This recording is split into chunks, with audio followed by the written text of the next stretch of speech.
North Alabama's news leader. This is News 19 Late Edition. Israel is weighing how to respond a day after Iran launched drones and missiles directly toward Israeli territory in a historic attack. That's where we begin News 19 Late Edition. Thanks for joining us. I'm Lauren Layton in for Lindsay Smith. The Israeli Defense Forces say most of the weapons were intercepted. As CBS's Christian Benavides reports, the U.S. is looking to de-escalate the situation. New video released by Israeli Defense Forces shows how fighter jets intercepted Iranian drones and missiles headed towards Israel. In all, 99% of weapons were intercepted by Israel, the U.S., the United Kingdom, and Jordan as they lit up the night sky. Iran and its proxies launched approximately 350 suicide drones, cruise missiles, and ballistic missiles and rockets from Iran, Iraq, Yemen, and Hezbollah in Lebanon. Look at the size and the scale, the scope of what they fired at Israel from Iran proper. More than 300 missiles and drones. They wanted to cause damage, no question about that.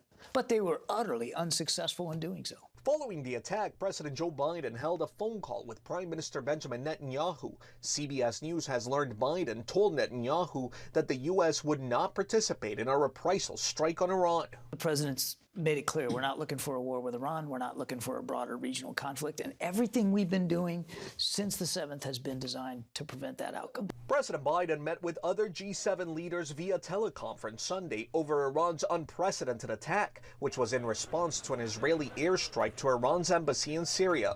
Biden is under increasing pressure over Israel's response in Gaza to the October 7th attack and is hoping to avoid escalation to a wider regional conflict.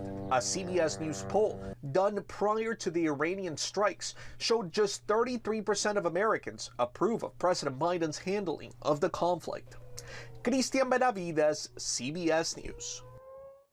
Iran's mission to the UN wrote to social media that they don't plan any further attacks and warned the U.S. not to get involved.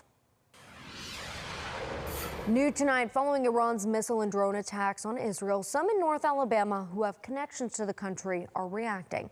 There were no reported deaths. Rabbi P.J. Schwartz here in Huntsville says the international support that Israel received helped save lives. News 19's Daryl Burke spoke with the spiritual leader on Sunday, and he joins us in studio. Daryl, what was his reaction? Well, Lauren, Rabbi Schwartz tells me he worried Saturday's attack could be a repeat of October 7th. If you remember, that is when Hamas launched those deadly attacks on Israel, sparking the ongoing war. Although Saturday was much different, Schwartz fears elevated tensions in the Middle East could lead to something bigger. There was deep worry. Our hearts were breaking once again. Rabbi P.J. Schwartz is reacting to the hundreds of drones and missiles that Iran launched in Israel Saturday. Schwartz is the leader of one of Alabama's oldest synagogues in Huntsville. He says there were concerns about the attacks becoming a repeat of what occurred in October. There were procedures and processes done that were able to respond to this situation very differently than what happened on October 7th. According to Israeli defense officials, 99% of those missiles and drones were intercepted with the help of the United States, the United Kingdom, and Jordan. That kind of support is why Rabbi Schwartz feels encouraged. It helps all of us understand that Israel may not be as alone as it has felt as of late. The response has been overwhelming. All eyes are on the Middle East as many await Israel's response to the attacks and what it will look like. There is far more things that are unknown than known for us to be able to make any prediction as to what's next. And U.S. officials have said they will not take part in Israel's response.